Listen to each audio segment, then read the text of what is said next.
അപ്പോൾ കൂട്ടുകാരെ, ഇതാണ് നമ്മൾ സാറ് പറഞ്ഞ ആ മണ്ണ് നീക്കി യന്ത്രം.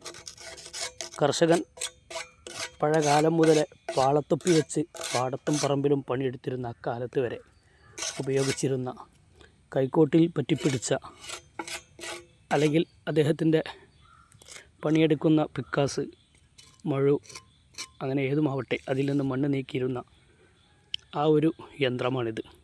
ഇതൊന്ന് ഞാനിവിടെ ലേശം പശയുള്ള മണ്ണാണ്, തെങ്ങൻ തൈ വെക്കുകയാണ്.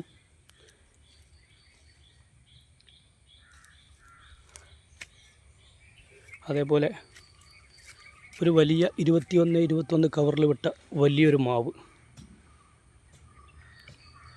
മൽഗോവയാണിത്. അതുപോലെ ഒറിജിനൽ കുറ്റ്യാടി, കുളന്തെങ്ങ്, ചാണകപ്പൊടി. ശാസ്ത്രീയമായ ലെവലിൽ തന്നെയാണ് നമ്മൾ കുഴിയൊക്കെ എടുക്കുന്നത്. വലിയ 2x2 വലിയൊരു കുഴി കുത്തി, അതിൽ ചെറിയൊരു കുഴി കുത്തി, അതിൻ്റെ ആ കണ്ടീഷനിൽ തന്നെയാണ് നമ്മൾ ചെയ്തുകൊണ്ടിരിക്കുന്നത്. ഇവിടെ നേരത്തെ നമ്മൾ ഒരു 1.5 വർഷം മുമ്പ് വെച്ച തൈയാണ് ഈ കാണുന്നത്. ഇതും അതിൻ്റെ കൂടെ വെച്ചതാണ്. ചൊട്ടിട്ടിട്ടുണ്ട്, അപ്പുറത്ത് സൈഡിൽ കാണാം. അതേപോലെ ആ തലക്കൽ കാണുന്ന പ്ലാവ് ഒരു കൊല്ലം കൊണ്ട് 40-50 പരം ചക്ക നമുക്ക് തന്നു. ഇപ്പം 3 വർഷമായി പ്ലാവ് വെച്ചിട്ട്. 60 ചക്കൻ്റെ മേലെ ഈ വർഷത്തിലുണ്ടായിരുന്നു എന്ന് വീട്ടുകാർ തന്നെ നമ്മോട് പറഞ്ഞു.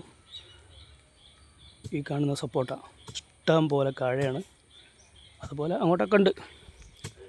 അപ്പോൾ നമ്മളിന്ന് പരിചയപ്പെടുത്തിയത് മണ്ണ് നീക്കിക്കോലിനെ പറ്റിയാണ്.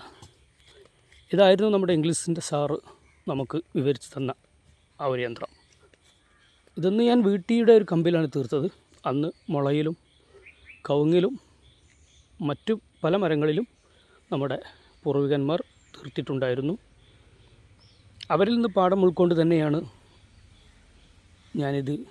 ഇതിനു മുമ്പും ചെയ്തത്, ഇപ്പം ചെയ്തുകൊണ്ടിരിക്കുന്നതും. Okay, thank you.